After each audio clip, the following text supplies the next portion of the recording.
અસલામુઅલૈકુમ। આ છે જાંબિયાના લુસાકા શહેરનું કબ્રસ્તાન। આ છે જાંબિયા દેશ લુસાકા શહેરનું કબ્રસ્તાન। જો આ કબ્રસ્તાન છે, જો આ એક પ્લોટ છે। આ એક પ્લોટની અંદર 102 કબરો છે। જો ખાલી તમે એની લાઈન જુઓ, જો તમે લાઈન જુઓ ખાલી,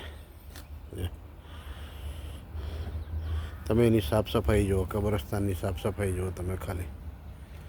આવા જે પ્લોટ છે એની અંદર ટોટલ એક લાઇનની અંદર 6 પ્લોટ છે, એવા 12 પ્લોટ છે, એટલે 1200-1300 કબરો આરામથી આવી જાય। જો આની અંદર આ કબ્રસ્તાન છે ને। ભરૂચ જિલ્લાના જેટલા બી આપણા વોરા પટેલોના ગામ છે, એ ગામના જે વોરા પટેલો અહીંયા આવીને વૈસા છે, એ લોકોએ જે ખર્ચો કરવો જોઈએ કબ્રસ્તાન પર, મસ્જિદો પાછળ, એ દિલ ખોલીને કર્યો છે। એમને દિલથી સેલ્યુટ છે, સલામ છે, કાબિલે તારીફ છે વોરા પટેલો, જે આપણી આખિરતની તૈયારી કરે છે અને આખિરત માટે તોશો તૈયાર કરે છે। દોસ્તો, જો કેટલું જબરજસ્ત કબ્રસ્તાન બનાવ્યું છે હમણાં। જો જો આ કબ્રસ્તાન છે, બધું કબ્રસ્તાન છે, આ ગાર્ડન નથી, આ બધી કબ્રસ્તાનની જમીન છે। જો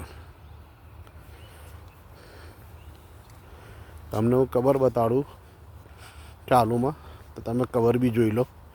તો બધા જે રોડ રસ્તા છે ને, સીધી આ તમારી ગાડી સીધી તમારી કબર પર આવે। જો હવે દાખલા તરીકે ચાલતા ચાલતા હું આવ્યો, તો જો આ કબર પાસે ગાડી આવી ગઈ, અહીં ગાડી ઊભી રહે અને આ જો સીધી આ કબર પર ગાડી આવી ગઈ।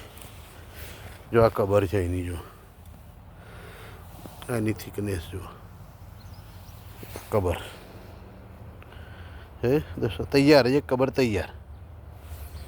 જો આ બીજો પ્લોટ ચાલુ થઈ ગયો, એક પ્લોટ ભરાય ને તો લોકો બીજો પ્લોટ ચાલુ કરી દીધો। જો આ છે ભરૂચ જિલ્લાના જેટલા બી આપણા વોરા પટેલોના ગામ છે, આ એ લોકોનો કમાલ છે। અલ્લાહ એમની ઉંમરમાં બરકત અતા ફરમાવે, અલ્લાહ એમની જાન માલ ઇજ્જત આબરૂમાં બરકત અતા ફરમાવે, અલ્લાહ એમની રોજીઓની અંદર બરકત અતા ફરમાવે। અસ્સલામુ અલૈકુમ।